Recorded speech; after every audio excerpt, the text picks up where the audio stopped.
आज 5 साल भीख मांग करके आने वाली जो हुकूमतें हैं, कुर्सियां सजाई हुई बैठी हैं, इनसे अगर तुम्हें डर लगता है तो तुम्हें मैं चंद 100 साल पहले ले जाऊं, जब इस पूरे अखंड भारत पर अकबर जैसे डिक्टेटर की हुकूमत थी। अकबर बड़ा जालिम और वो मुर्तद हो चुका था और एक नया दीन कायम कर चुका था, मेरे नबी के दीन को खत्म करके। उसके एतबार से ऐलान कर चुका था कि अब दीने मुस्तफा पुराना हो चुका है, एक नया दीन शुरू होगा। वो ऐसा बादशाह जो इलेक्शन से आया नहीं, वो ऐसा बादशाह जो जमहूरियत का नहीं, बल्कि खुद साख्ता, खुद का पावर, लाखों की फौज उसके पास।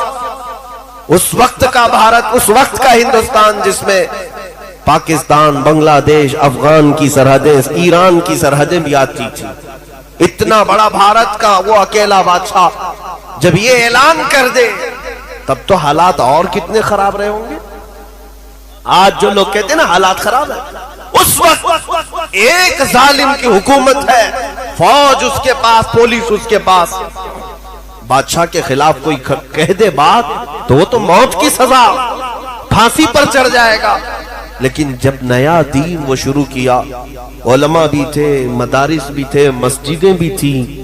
मस्जिदों में उसने अजान बंद करके सीप बजाने का हुक्म दिया था। मिंबर पर मूर्तियां रखी जाएंगी उसके नए दीन के एतबार से। लेकिन जानते हो आज हालात खराब होने और मसलहत और हिकमत की बात करने वालों से मैं कहता हूं, चंद 100 साल पहले जाओ, उस अकबर जैसे डिक्टेटर और जालिम के जमाने में ये कह कर के उलमा खामोश नहीं बैठे कि हालात बहुत खराब है, जालिम की हुकूमत है, बल्कि उसके जुल्म के बावजूद भी मिंबर से बरसरे ऐलान एक मुजद्दिद उठता है जिसे अहमद फारूक की सरहिंदी कहा गया, और नारा भी लगाया कि अगर इस धरती पर कोई दीन बाकी रहेगा तो मुस्तफा का दीन रहेगा। इस्लाम के नाम पर जो रहेगा वो दीन मोहम्मद ही रहेगा, किसी अकबर का लाया हुआ दीन नहीं चलेगा। इस पादाश में मुजद्दिद अल-फैसानी को ग्वालियर की जेल में बंद कर दिया गया, 8 साल तक जेल में रहे। बादशाह ने उन उलमा को कैद कर दिया, तो क्या ये कैद हो जाने के बाद उनका मिशन और उनकी तहरीक बंद हो गई? नहीं, मुजद्दिद साहब 8 साल तक ग्वालियर की जेल में रहे, और जब 8 साल के बाद मुआयना करने के लिए गए तो तकरीबन 700 मुजरिम और कैदियों को तो वो आलिम बना चुके थे। वहां पर दरसे कुरान देते थे, तफसीर पढ़ाते थे, हदीस पढ़ाते थे। अरे जेल नहीं, इश्क रसूल का मरकज बन चुका था।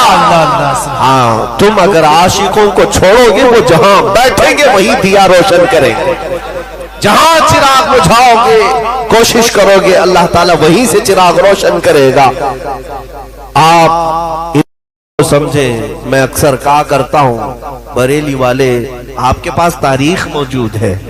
मुरादाबाद शहर कितना दूर है आपसे? बहुत करीब है।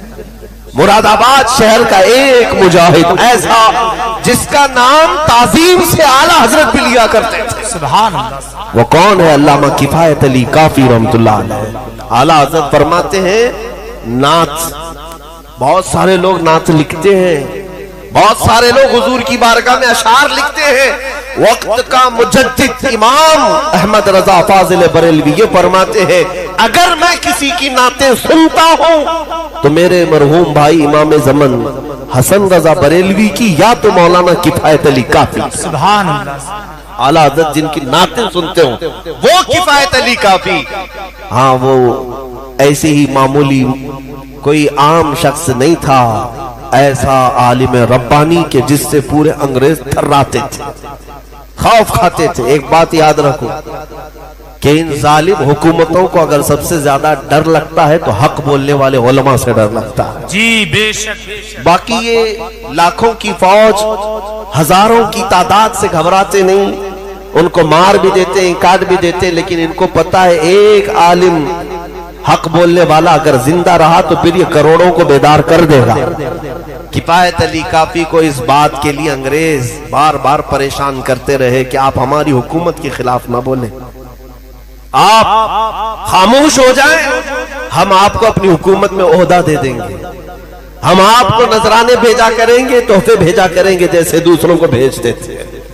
लेकिन किफायत अली काफी वो आशिक रसूल थे, फना फिर रसूल थे, सौदेबाजी नहीं की। जानते हो एक आलिम को गिरफ्तार करने के लिए कितने अंग्रेज आए थे? 3000 अंग्रेज आए थे। इसी से अंदाजा लगता है कि रसूल पाक सल्लल्लाहु ताला अलैहि वसल्लम की बारगाह का तरबियत याफ्ता जो अदना भी होता है वो पूरी दुनिया का शेर हुआ करता है। उसे पकड़ने के लिए बहुत सारे कुत्ते आते हैं, इस बात को याद रखें। 3000 लोग आए गिरफ्तार करने के लिए और गिरफ्तार करके ले गए, वो भी यूं ही नहीं, किसी गद्दार और मुनाफिक की मुखबिरी की वजह से। हमारी जमात का कोई गद्दार था जिसने मुखबिरी करके उनको पकड़वाया। अंग्रेज लेकर के आए तो दारुल इमारत में रख करके मौलाना किफायत अली काफी को बार बार टॉर्चर करते थे, सजाएं देते, लेकिन आप टस से मस नहीं होते।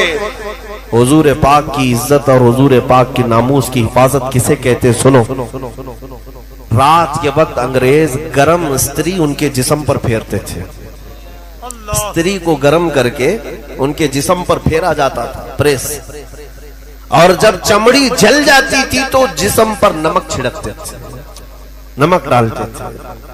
अल्लामा किफायत अली काफी रहमतुल्लाह अलैह को ऐसी सजाएं दी, उसके बावजूद उन्होंने अपना नजरिया नहीं बदला, ना ही अपना कौल। वो चाहते तो पैसा भी ले लेते, ओहदा भी ले लेते, छोड़ देते, हालात खराब है। नहीं, जो सच्चा मुहिब्बे रसूल होता है वो हालात को नहीं देखता, वो गुंबद खजरा को देख रहा होता है। किफायत अली काफी रहमतुल्लाह अलैह को मुरादाबाद के चौराहे पर लाकर अंग्रेजों ने फांसी पर चढ़ाने का हुक्म दिया। ये 1857 से पहले की बात है। तवज्जो, मुरादाबाद शहर के चौराहे पर जब फांसी पर आपको चढ़ाया गया, उस वक्त भी आपकी जुबानों पर एक ही, उस जबान पर एक ही कलमा था, कोई गुल बाकी रहेगा न चमन रह जाएगा, पर रसूलुल्लाह का दीने हसन रह जाएगा। सब फना हो जाएंगे काफी वो, लेकिन हश्र तक नाम हजरत का जुबानों पर चलन रह जाएगा। बेशक बेशक। वो ये नाते पाक सुना भी होगा आपने, मशहूर है। उसके बाद आपको फांसी दे दी गई। जो बात मैं कहने जा रहा हूं सुनो। अल्लामा किफायत अली काफी को फांसी देकर, ये जालिम भी मेरी बातें हर चीज कोट करते हैं, अभी मीडिया चलाएगी, देखें। हाँ, ये दज्जाली मीडिया यहां से कटिंग करेंगे, यहां से निकालेंगे। अब भड़काओ मौलाना, पाकिस्तानी मौलाना, आतंकवादी मौलाना, तुम्हारे सर्टिफिकेट की हमें जरूरत नहीं। तुम चाहे दहशतगर्द बोलो, आतंकवाद बोलो, टेररिस्ट बोलो, तुम दलाल हो, जो कुछ कहना चाहो कह लो। हम जो करते हैं वो मेरे मुस्तफा की इनायतों से है। हमारी नजरों में सनद तुम्हारी कोई माना नहीं रखती। अल्हम्दुलिल्लाह हम सच्चे मुसलमान कल भी थे, आज भी हैं और इंशाअल्लाह रहेंगे। मैं जो बात कह रहा हूं, किफायत अली काफी रहमतुल्लाह अलैह को फांसी देने के बाद 8 दिन तक ये जश्न मनाए थे। मौलवी खत्म हो गया, जो लोगों को बुलाता था तो हजारों जमा हो जाते थे, उसकी बात में असर था। अब कौन जमा करेगा इन्हें? नबी के नाम पर जब किफायत अली काफी पुकारते थे तो हजारों का मजमा इकट्ठा हो जाता। कहां से लोग आते पता नहीं चलता। जब अंग्रेज 8 दिन तक जश्न मना रहे थे, खत्म हो गया, मौलवी को हमने फांसी पर चढ़ा दिया। जो लोगों में जान भरता था, लोगों को उठाता था, लोगों को बेदार करता था, उसे फांसी के फंदे पर चढ़ा दिया गया। लेकिन इन जालिमों को पता नहीं कानून कुदरत क्या है। रब्बे जुल जलाल का कानून इस दीन को चलाने के लिए ऐसा है। तुम इधर मुरादाबाद शहर में किफायत अली काफी को फांसी दे रहे हो, पड़ोस शहर में मौला इमाम अहमद रजा को पैदा कर रहा। एक आशिक रसूल को तुमने सूली पर चढ़ा करके ये तस्वुर कर लिया कि आप लोगों को इश्क के जाम पिलाने वाला चला गया, लेकिन अल्लाह करीम ने ऐसा आशिक रसूल दोबारा पैदा किया कि वो उठा तो सिर्फ बरेली नहीं, न मुरादाबाद, न हिंदुस्तान, बल्कि अरब में, आजम में, अफ्रीका के सहराओं में भी ये बात गूंजने लग गई। मुस्तफा जाने रहमत पे लाखों सलाम, शमे बज़ में हिदायत पे लाखों सलाम, डाल दी कल्ब में अज़मत मुस्तफा। ये हर बच्चा पुकारता है आज सय्यदी आला हजरत पे लाखों सलाम। उस मुजद्दिद ने ऐसा जाम जाम पिलाया। अगर मैं कहता हूं तकरीरें सुनने का मौका नहीं मिलता तो जरा हदायत बख्शिश पढ़ लिया करो, आला हजरत के कलाम सुन लिया करो, तुम्हारा ईमान बेदार हो जाएगा, तुम्हारी कुव्वत इश्क में इजाफा हो जाएगा। हो सकता है आज तकरीरों का रिवाज अलग हो गया है, खिताबत के रिवाज अलग हो गए हैं, नपे तुले अंदाज में अल्फाज को सजा सजा करके बयान करना। नहीं मेरे अजीजों, आला हजरत को उठाओ। अगर कभी तुम्हें बेकरारी हो, बेचैनी हो, आला हजरत को पढ़ो, वो तुम्हें ऐसा जाम पिलाएंगे अगर आंखें बंद करो तो सिर्फ गुंबद खजरा ही नजर आने लगे। उनके निसार कोई कैसे ही रंज में हो, जब याद आ गए हैं सब गम भुला दिए हैं। उनकी महक ने दिल के गुंचे खिला दिए हैं, जिस राह चल दिए हैं कूचे बसा दिए हैं। उस मुजद्दिद ने हमें इश्क का जाम दिया है।